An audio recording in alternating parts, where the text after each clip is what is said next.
Welcome back, students. And we've said a note of condolence should be written immediately. So how should it be? Now, it's very important sometimes to have it handwritten, though nowadays we have the idea of technology whereby we can use it. But you know, when someone takes time and writes it down with their own hands, it gives a personal and a caring touch.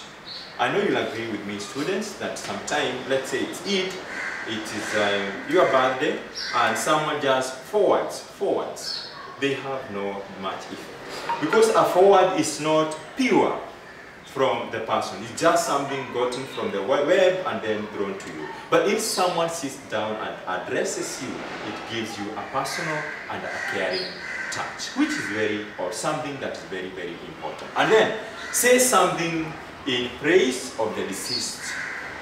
The person who has died, is very important to say something of good. Remember, don't mention, yeah, we are really happy that he has gone. Yeah, he was a terrible thief in our community. No, even if that person was not that great to you, you might not, or you can't lack one or two things that you can say good about that person. Then be sincere and again be brief. Don't write a whole full scarf and you are writing a condolence note. Remember, it's a note, not a letter. Then should be sent as soon as the news is received. In fact, all notes should be prompt to the news. Immediately you get the news. Now let's see a sample of this. So we have the box office from Naivasha. It was written 21st October 2017 and it's being addressed to dear Mr. and Mrs. Then here is the letter. So, and we have it this way. My wife and I were terribly saddened by the death of your daughter. She will really be missed by us and all who knew her. It is hard to picture our neighborhood without her, as she was very friendly, funny, and also generous. Your family is in our thoughts at these trying moments, and if there is anything we can do to help, please do let us know. With deep sympathy, right? So that's a letter coming from a neighbor being written to that family of Mr. and Mrs. Kamau because they lost their daughter. Now let's have this question. So a classmate of yours has died in a road accident. You have met the parents several times during visiting days and have even been to their home. Write a letter of condolence to them. So that's all about a condolence note. Remember, it's a note as brief as we have just looked at it. Now, the third thing I want us to look at is reminders. A reminder. I know students, you have heard that even you say, but you never reminded me, right? So a reminder is very important. There are things that you're supposed to do, and sometimes you end up forgetting all of them. Then later you realize, oh, surely.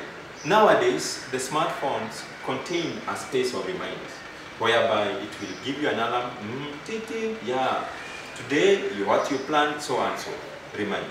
So reminders can be personal and others can be official. So a reminder is usually a list of things you want to do and appointments you want to remember. It is a personal document. Example, look at this example on the screen.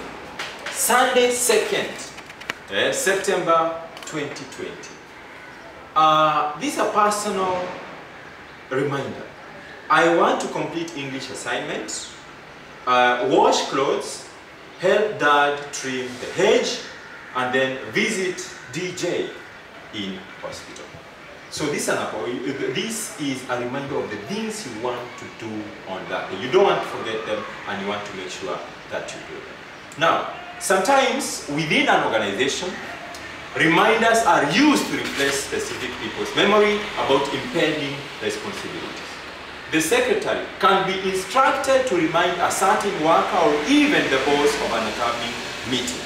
Example in form of a memo, something referred to as an internal memo. So again, let's look at our screen keenly and see this memo. I had to make it fit in one page so that you can look at the format of how it's written. So Aburira Academy, box is 42495 Mombasa. It's a reminder. So what's this reminder about? It is from the principal, and then it's being addressed to the head of department languages. The date is on 20th May, right, 2020, and the subject, submission of records. Then this is the reminder. You are reminded that on 3rd of June 2020, the county supervision of schools will be underway. Make sure you submit your departmental records in time. The sign, you have the sign there, and then sometimes we can have reminders being in form of a letter, right? So if they're in form of a letter, how will it appear? This is how it's going to look like. This is a reminder that is on Zoya Sugar Company, and the box is 411 Bungoma. It was written on 20th May 2016, and it's written to Joash Malo, and the box is 4268 Matunda. So what's the reminder? The reminder is you are reminded to report to work next month on 2nd of June 2016 at 9 a.m.